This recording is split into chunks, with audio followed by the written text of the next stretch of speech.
नमस्कार मित्रों, आप लोग कैसे हैं? आशा करता हूँ कि बहुत अच्छे होंगे। मित्रों, आज हम बात करेंगे कि श्री कृष्ण ने पांडवों को कलयुग के बारे में क्या बताया था। मित्रों, अगर आप लोगों ने अभी तक हमारा चैनल सनातन टोल्ड को सब्सक्राइब नहीं किया तो कर लीजिए, ताकि और ऐसे जानकारी वीडियो के माध्यम से आप लोगों तक पहुंचा सके।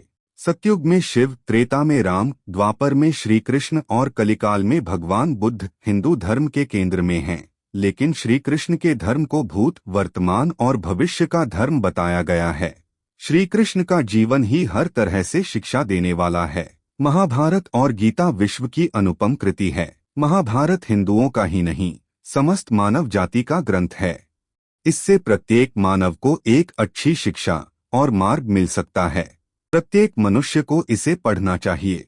महाभारत में जीवन से जुड़ा ऐसा कोई सा भी विषय नहीं है जिसका वर्णन न किया गया हो और जिसमें जीवन का कोई समाधान न होगा।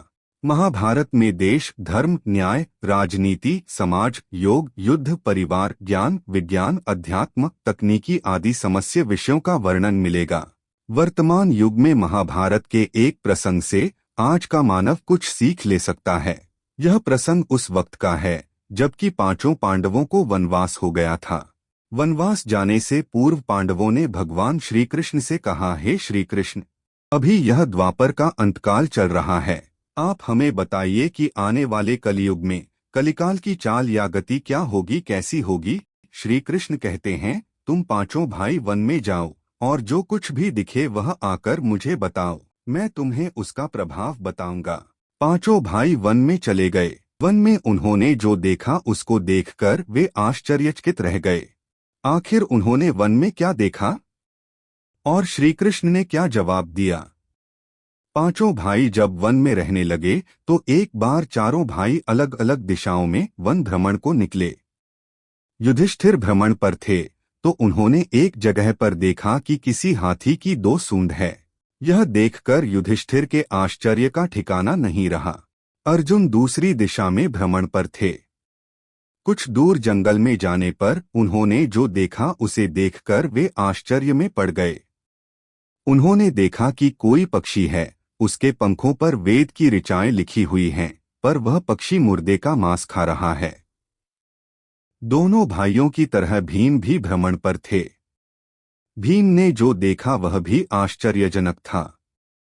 उन्होंने देखा कि गाय ने बछड़े को जन्म दिया है। जन्म के बाद वह बछड़े को इतना चाट रही है कि बछड़ा लहूलुहान हो गया।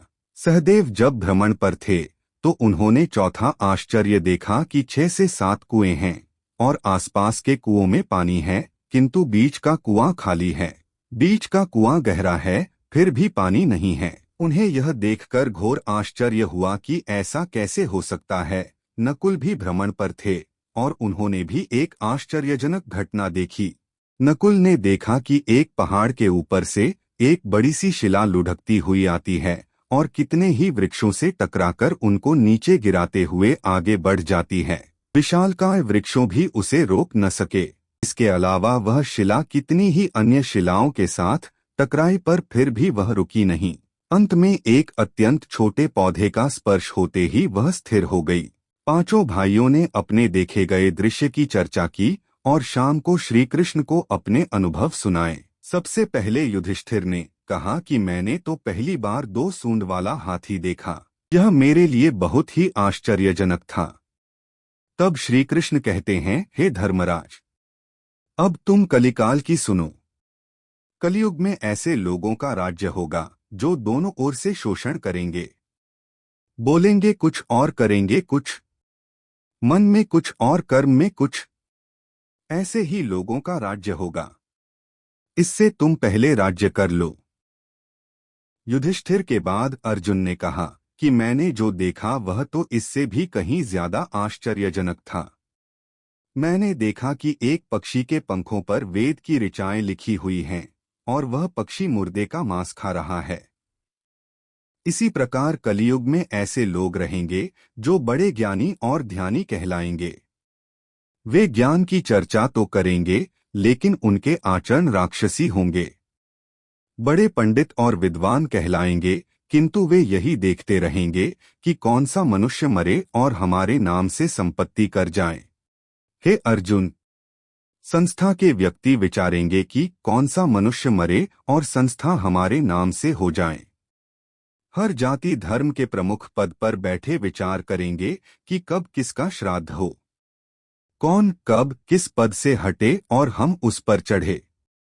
चाहे कितने भी बड़े लोग होंगे, किंतु उनकी दृष्टि तो धन और पद के ऊपर ही रहेगी। ऐसे लोगों की बहुतायत होगी, कोई कोई विरला ही संत पुरुष होगा।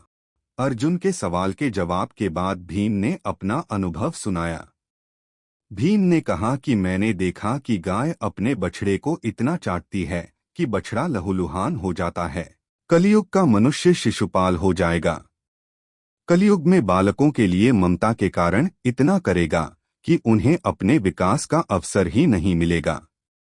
मोहमाया में ही घर बर्बाद हो जाएगा। किसी का बेटा घर छोड़कर साधु बनेगा तो हजारों व्यक्ति दर्शन करेंगे, किंतु यदि अपना बेटा साधु बनता होगा तो रोएंगे कि मेरे बेटे का क्या होगा। इतनी सारी ममता होगी कि उसे मोहमाया और परिवार में ही बांध कर रखेंगे और उसका जीवन वहीं खत्म हो जाएगा। अंत में बेचारा अनाथ होकर मरेगा। वास्तव में लड़के तुम्हारे नहीं हैं, वे तो बहुओं की अमानत हैं। लड़कियां जमाइयों की अमानत हैं और तुम्हारा यह शरीर मृत्यु की अमानत है। तुम्हारी आत्मा परमात्मा की अमानत है। तुम अपने शाश्वत संबंध को जान लो बस। कलयुग में धनाढ़ लोग लड़के लड़की के विवाह में, मकान के उत्सव में, छोटे बड़े उत्सवों में तो लाखों रुपए खर्च कर देंगे, परंतु पड़ोस में ही यदि कोई भूखा प्यासा होगा तो यह नहीं देखेंगे कि उसका पेट भरा है या नहीं। उनका अपना ही सगा भूख से मर जाएगा और वे देखते रहेंगे। दूसरी ओर मौज मदिरा, मांस भक्षण, सुंदरता और व्यसन में पैसे उड़ा देंगे, किंतु किसी के दो आंसू पोंछने में उनकी रुचि न होगी। कहने का तात्पर्य यह कि कलयुग में अन्न के भंडार होंगे लेकिन लोग भूख से मरेंगे। सामने महलों बंगलों में ऐशो आराम चल रहे होंगे, लेकिन पास की झोपड़ी में आदमी भूख से मर जाएगा। कलयुग में मानव का मन नीचे गिरेगा, उसका जीवन पतित होगा। यह पतित जीवन धन की शिलाओं से नहीं रुकेगा, न ही सत्ता के वृक्षों से रुकेगा, किंतु हरि नाम के एक छोटे से पौधे से, हरि कीर्तन के एक छोटे से पौधे से मनुष्य जीवन का पतन होना रुक जाएगा। श्रीमन नारायण नारायण हरि हरि।